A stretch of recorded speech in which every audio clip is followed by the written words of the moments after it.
It's Niall with Educated Warrior. So we've had some queries in relation to hand positioning, hand tracking, and what to do with the weapon.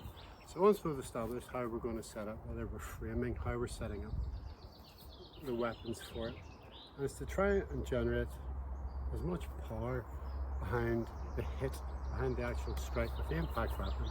We're not going to labour, but whatever, irrespective of the length of your stick, 26, 28, 32, whatever range of weapon you're going to hit with the top inch or two of it. It's the bit that's travelling fastest, the bit that's going to get the most damage on impact, most damage on contact.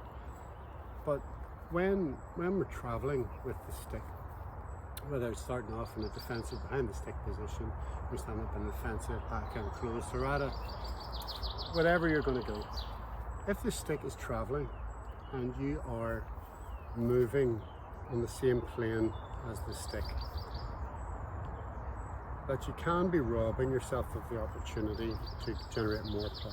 So if I was hitting on the midline, for example, sometimes the easiest to slow is the midline comes across, my hand's wrong. If however my hand was here and it was following my thumb backwards and forwards, I can generate much more torque. Whereas especially if I'm coming back away, I'm actually putting myself in a strippable position with the weak point between the finger and thumb. So I don't want to hit that way, I want to hit that way. And one of the ways again that we train that is to use the sword. So as well as removing the kink, you actually want to still travel, use the thumb as the medium. And one of the ways we do that,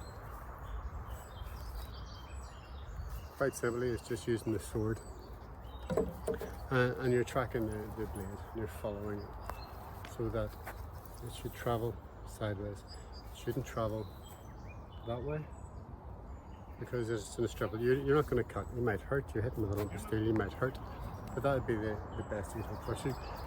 You're tracking the blade, tracking the thumb, which tracks the length of the blade. And same when you're doing uppercuts, you're tracking the blade, you're tracking the blade. Always tracking the thumb to get maximum torque and leverage. Now, it's always, never always. So whenever we're doing like Abiniko fan strikes, you will not be tracking the thumb because you are using the back and the front of the hand. That doesn't translate into the sword, because that's it, you would be hitting with the flat of the blade. So Abiniko with a blade is a different thing. It's two different thrusts or two different slashes with the blade. But primarily with an impact weapon, if you want to generate torque with it, it's from wherever you start. Obviously don't draw back to do your hit, don't reverse before you go forwards. Wherever you are, thumb does the cutting, trying to stay tip on if possible, and following the line of the thumb so that you're not trying to strip the weapon. You wouldn't hit down like so. You can hit across at times because it's very Abiniko-esque. You can get a high line strike following the back of the hand, but you wouldn't hit back the way you try and do thumb, keeping your other hand within the fighting space. That's it.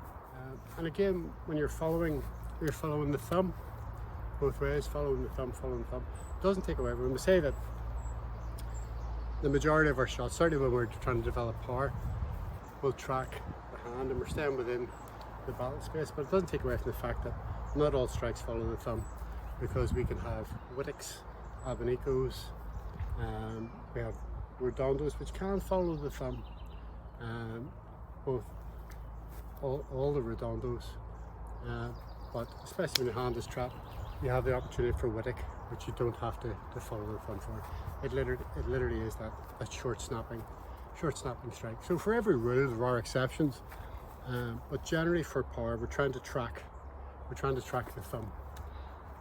And this is an impact weapon, it's not a sword, but left hand teaches right, and some of the Filipino elements of it, one weapon teaches the other. So in this occasion, the blade teaches the stick.